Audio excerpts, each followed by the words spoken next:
It's been just a little bit, hasn't it? At least a good couple days since I last made a video. And while yes, I did make a community post stating I wasn't going to be responding to, surprisingly enough, the first ever video response to me, it's just not really worth my time at the end of the day. Like, I could go into a few of the different things, like, for example, like, sure, there's a few fair criticisms in there that I could really get into and take something out of, but honestly, it doesn't exactly save it from what it is, which is just, honestly, the most obvious reaction bait humanly possible. And honestly, I mean, I would just kind of advise against anyone else bothering to respond to it, but, I mean, hey, if they still decide to do it, despite the fact that I would rather them not, I mean, that's just out of my hands at the end of the day. But hey, that's out of the... Wait, hang on, what the fuck? Are we using gameplay again? No, we're gonna change it up for this video, even though it's a Harman Smith video, okay? Fucking switch to cameras. Fucking switch...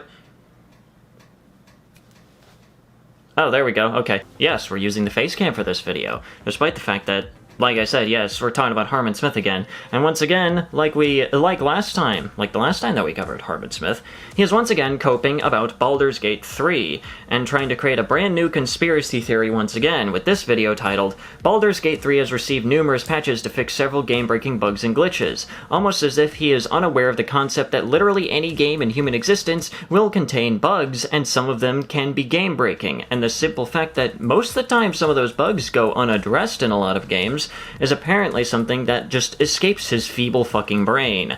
But of course, we're gonna hear him out here. We're gonna see what he has to say, because I can only imagine just how fucking insane this man is genuinely going to be. So without further ado, let us sit back, relax, grab some popcorn, and let's go. It's almost impossible to keep track of the shifting narratives when it comes to video game journalism, especially when you don't necessarily play the games yourself, right? I know nothing about Baldur's Gate 3. I know nothing about, like, the conspiracy surrounding it, about why so many people are shilling for it, and why so many people believe it's gonna win Game of the Year. Oh boy, well, we're already starting off hilariously strong here, because there is a lot to unpack just within the fucking introduction alone. I mean, first of all, okay, probably the biggest problem when it comes to your content here, Harman Smith, is because you have no experience with what it is that you're bothering to bitch about. The only experience that you have is with games that are available on the Switch. And the games that are available on the Switch you will constantly suck off to your heart's content only because they're available on the Switch. Meanwhile, games that are of a fidelity that the Switch can't handle and thus aren't available on the Switch, you basically have to fucking whine and cry about because, well, you can't have them, so you have to act like you don't care about them. And when it comes to knowing nothing about the conspiracies and why people, and the conspiracies in regards to why people shill for it, my brother in Christ, you're the only one that's creating these conspiracies. Like, you are the one that is the source of these fucking weird-ass conspiracies that you yourself come up with, and realistically only you actually agree with, my guy. Like, my fucking god, this is just starting off with just a fucking headache, isn't it? Insanely high Metacritic score. You know, it gives me, like, very big The Last of Us Part 2 vibes, but unfortunately, right now, there seem to be a lot of people, like, in full damage control mode, full shill mode, who are just, like, religiously defending this game, like, no matter what. Dare I even explain how that is, like, an incredibly rich statement coming from this guy? Or do I just leave it up here for people to just kind of, you know, swirl around, swish it around in their mouth, spit it back out, and realize that it is utter shit? It is the big thing to defend this year. And obviously, a lot of that has already, like, a lot of that goodwill has burned away. It's not really all that talked about. I mean, funnily enough, the comments on my last video on you, Harman Smith, kind of beg to differ. So no, people haven't stopped talking about Baldur's Gate 3.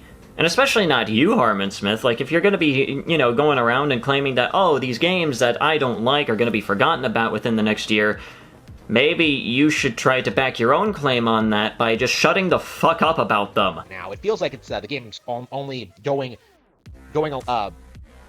moving along on fumes, right? Like, trying to keep itself relevant for the Game Awards, right? Whether it wins or not, like, I think it's safe to say that it's gonna be forgotten by January next year. Like, yeah, you know what I just find absolutely funny about this fucking statement right here? Harman is one of those kinds of fan cucks that will constantly say, oh, the Game Awards, they just don't actually matter. But then when their favorite game that got nominated for Game of the Year doesn't win, they'll basically be on a fucking copium stream for the next fucking year, coping about the fact that the game that won didn't deserve it, and that their favorite game should have won because of X, Y, and Z.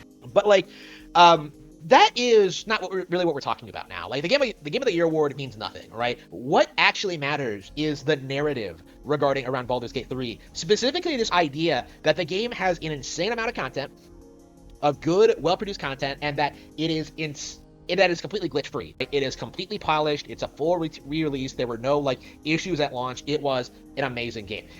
Oh my god. I don't think there is a single living soul out there who is of sound mind and body who would even claim even the best game out there is entirely glitch-free. There is no way that you can actually create a game that does not possess any amount of glitches whatsoever at the end of the day.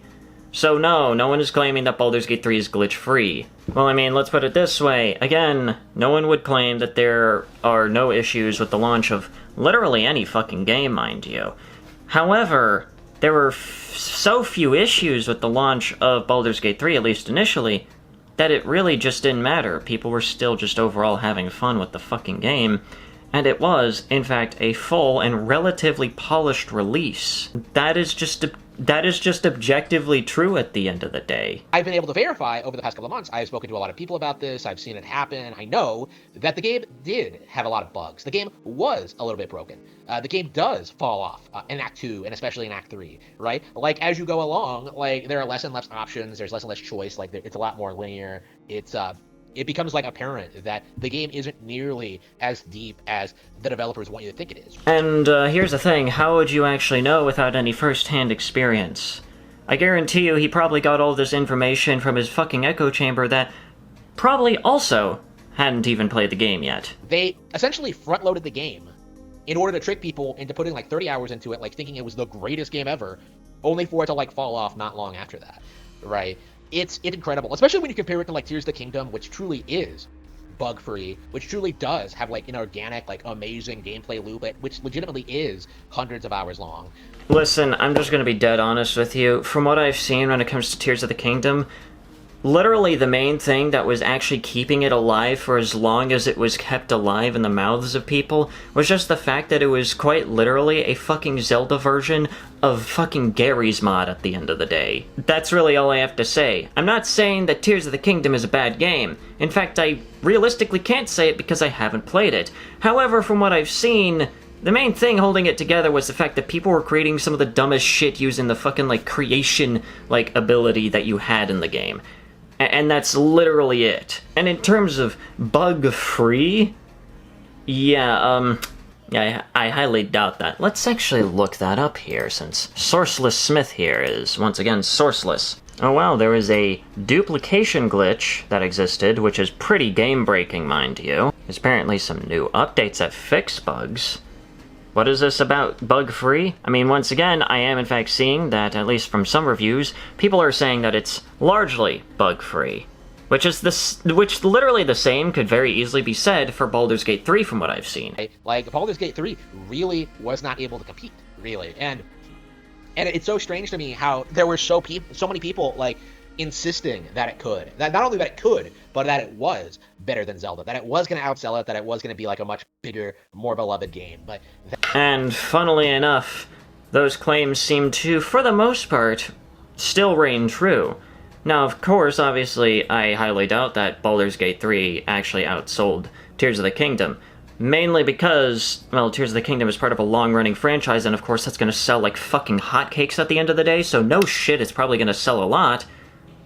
And Baldur's Gate 3, well, it's only the third in a line of games that, well, not many people probably knew too much about until probably the third game even released and was so highly praised. But I mean, once again, the thing is that in comparison to everything fucking else that I've at least seen from both Tears of the Kingdom and Baldur's Gate 3, Baldur's Gate 3 has quite a bit more to offer, at least in my personal opinion. Again, I have yet to play either game, and I highly doubt that I'll ever get the opportunity to play Tears of the Kingdom without potentially going through a different route. So that's going to remain up in the air. Not the case.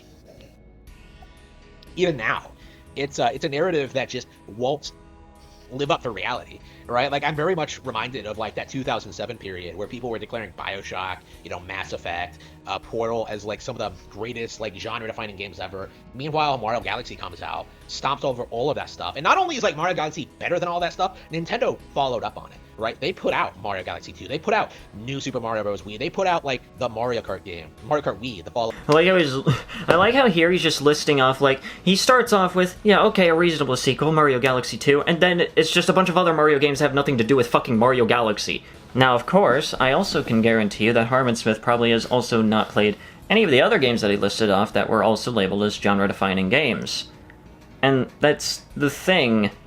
There's still immensely good genre-defining games. Like, as far as I'm aware of, when it comes to Portal, I don't think there has been a puzzle platformer game that involved the usage of, like, Portal technology in order to try and solve a lot of that shit. Like, that requires you to use your brain quite a bit, and personally I fucking enjoy that. You're literally comparing, like, apples to oranges here in this comparison. Like, Mario Galaxy isn't exactly genre-defining at all, because it's just building on top of a pre-existing genre.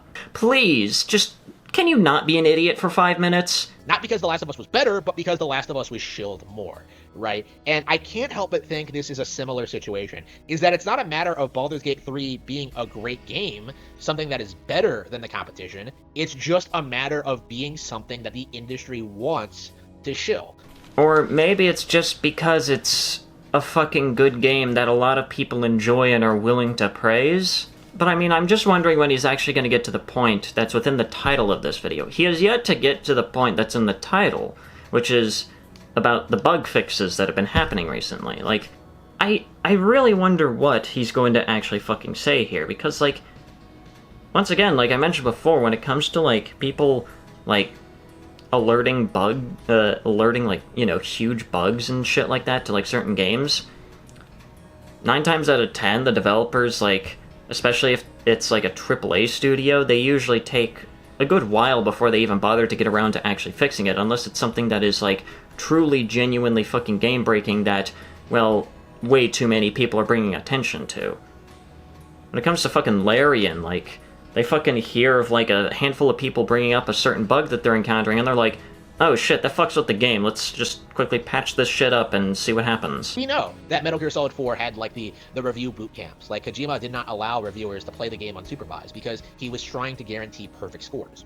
What the fuck did Metal Gear Solid 4 have anything to do with this argument? Like, you started off by talking about Baldur's Gate 3, and then suddenly it's Metal Gear... What are you fucking talking about anymore? Like, are you even trying to make a fucking point, or are you just on crack? That journalists are encouraged to give big developers big scores, right? In order to keep the profits flowing, to keep the companies in their good graces, to keep things moving along smoothly, right? We know the industry is corrupt. I mean, you're not wrong. Yeah, the games journalist industry is it just kind of sucks at the end of the day, but that's just the games journalist industry for you. Again, more news at 10, I guess. Exactly.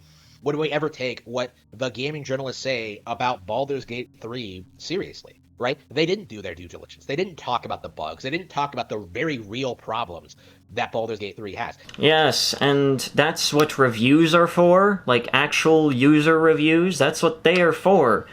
To bring attention to some of the bugs, and, well, what do you know? The developers listen to the actual players and not fucking journalists, because they know that actual players will bring attention to actual problems, moron. Like, my brother in Christ, we're only halfway through this fucking video, and I don't think I can suffer through any more of this. If there is anything interesting that happens in the latter half of this video, I guess someone can just let me the fuck know, just...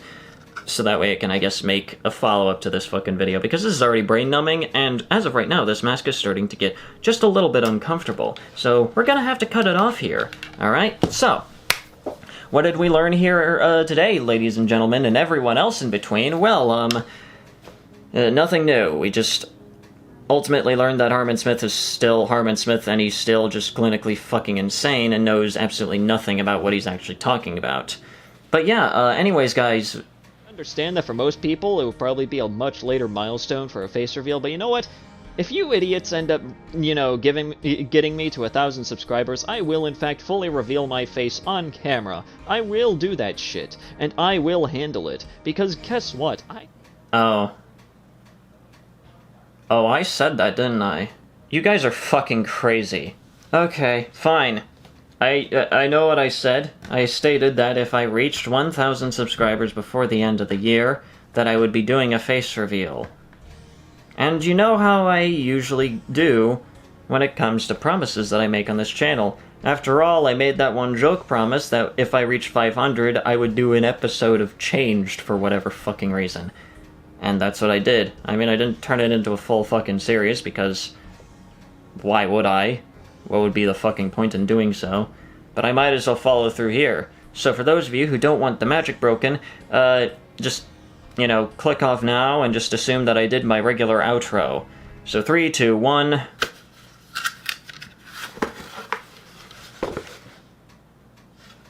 Yeah, there you go. I just look like a painfully average human being. To probably no one's surprise. So yes, this is me. This is sanity. This is what I look like. Probably not too astonishing to some people at the end of the day, and honestly, I really don't mind. Now, I understand that by revealing my face, and especially considering the kinds of people that are probably still going to be religiously following this channel for largely just, I guess, mockery intentions, they're probably going to see this and probably make some memes out of it. And you know what? I fully expect that to happen. Just like how I fully expected those idiots to immediately latch on to me stating that I wasn't going to be making a response and immediately calling me a fucking coward. I fully expected that to happen, and you want to know just how much I fucking care? Absolutely zero. Which is why I even bothered to reveal my face in this video in the first place, and why I decided to do it with just a normal fucking subject that I pretty much cover whenever it's just a slow news day. Like, it's just... like, I fully expect the memery to happen, and you know what? I fully welcome it, because at the end of the day, it'll give me a reason to just kind of laugh at myself a little bit more. So, go right the fuck ahead. You're just gonna kind of give me what I want at this fucking point. But for those of you who are at least a little bit nicer and a little bit kinder and a bit more understanding, I mean, I guess this is kind of what I look like.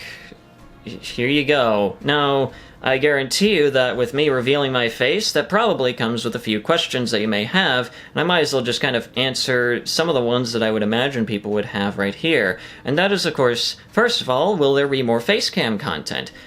Probably not. It's still gonna come out at largely the same frequency that it has been, mainly because I'm just more used to using gameplay with my commentaries, and honestly, when it comes to trying to use a camera, it requires a little bit more effort than I usually want to do when it comes to just my average commentary video. I usually just want to do it when it comes to like bigger subjects or more long-form content because, well, it allows me to have a little bit more freedom when it comes to expression. And that's also kind of the main reason why I even use Facecam, but still hid my face during that time, because it allowed me to be a little bit more expressive when it comes to what I want to do. It allows me to show things off a little bit more, and you can kind of see my delivery of things with a little bit more pizzazz, if you will.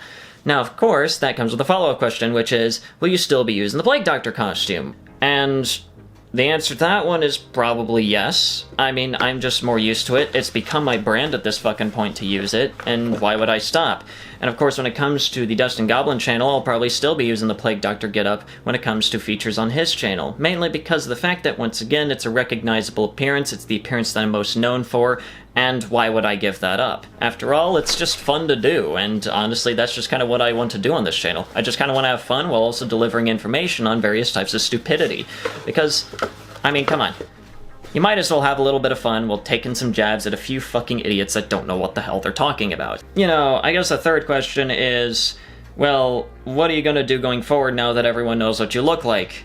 Probably just gonna be business as usual, because nothing much really changes. It's just that now people know what the maniac behind the mask actually looks like, and they can do as they wish with that information, I guess.